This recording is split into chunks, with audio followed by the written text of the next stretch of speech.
কেন্দ্রীয় শহীদ মিনারে আছেন সহকর্মী সাইফুল ইসলাম। সরাসরি যুক্ত হব তার সঙ্গে। সাইফুল, জাতির শ্রেষ্ঠ সন্তানদের সম্মান জানানোর প্রস্তুতি কেমন দেখছেন, বিস্তারিত জানাবেন। শহীদ মিনার চত্বরে ইতিমধ্যেই কিন্তু শ্রদ্ধার জন্য সামগ্রিক প্রস্তুতি সম্পন্ন হয়েছে এবং আজকে 21-এর প্রথম প্রহরে এখানে শ্রদ্ধা জানাবেন রাষ্ট্রপতি মোহাম্মদ শাহাবুদ্দিন এবং অন্তর্বর্তী সরকারের প্রধান উপদেষ্টা ডক্টর মোহাম্মদ ইউনূস। এবং এই শ্রদ্ধাকে কেন্দ্র করে ইতিমধ্যেই কিন্তু শহীদ মিনার চত্বর যেটি রয়েছে সেই শহীদ মিনার চত্বরে বিশেষ নিরাপত্তার ব্যবস্থা করা হয়েছে এবং ইতিমধ্যেই স্পেশাল সিকিউরিটি ফোর্স এবং প্রেসিডেন্ট গার্ড রেজিমেন্টের যারা সদস্যরা রয়েছেন এই শহীদ মিনার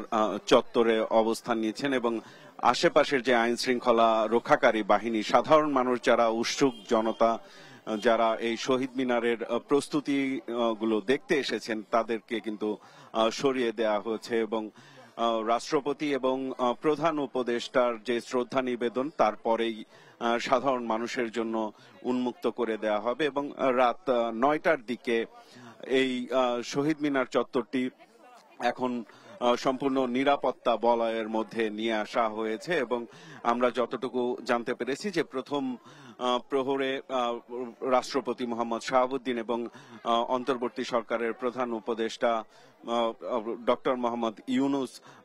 শ্রদ্ধা নিবেদনের পর সেটি হচ্ছে এই শ্রদ্ধা নিবেদনের জন্য সাধারণ মানুষের জন্য খুলে দেওয়া হবে এবং আগামীকাল সারা দিন ব্যাপী বিভিন্ন স্তরের মানুষ, শ্রেণী পেশার মানুষ এখানে শ্রদ্ধা জানাবেন এবং এই শ্রদ্ধা নিবেদনের যেই এলাকাটি সেই এলাকাটি কিন্তু নিরাপত্তা বলয়ে যেমন আবিষ্ট করে রাখা হয়েছে তার পাশাপাশি কিন্তু এই ঢাকা বিশ্ববিদ্যালয়ের যে আশেপাশের যে সড়কগুলো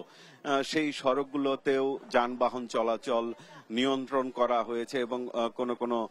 সড়ক বন্ধ করে রাখা হয়েছে যাতে সাধারণ মানুষ নির্বিঘ্নে এখানে এসে শ্রদ্ধা নিবেদন করতে পারে এবং সামগ্রিকভাবে যেই প্রস্তুতি সেই প্রস্তুতি কিন্তু এরই মধ্যে সম্পন্ন হয়েছে এবং আমরা আশা করছি যে প্রথম প্রহরে রাষ্ট্রপতি এবং প্রধান উপদেষ্টার শ্রদ্ধা নিবেদনের পরপরই সাধারণ মানুষ তাদের শ্রদ্ধা নিবেদন শুরু করবেন। তো এই ছিল আমার কাছে এখানকার সর্বশেষ পরিস্থিতি। ন্যান্সি। সাইফুল, আপনাকে ধন্যবাদ।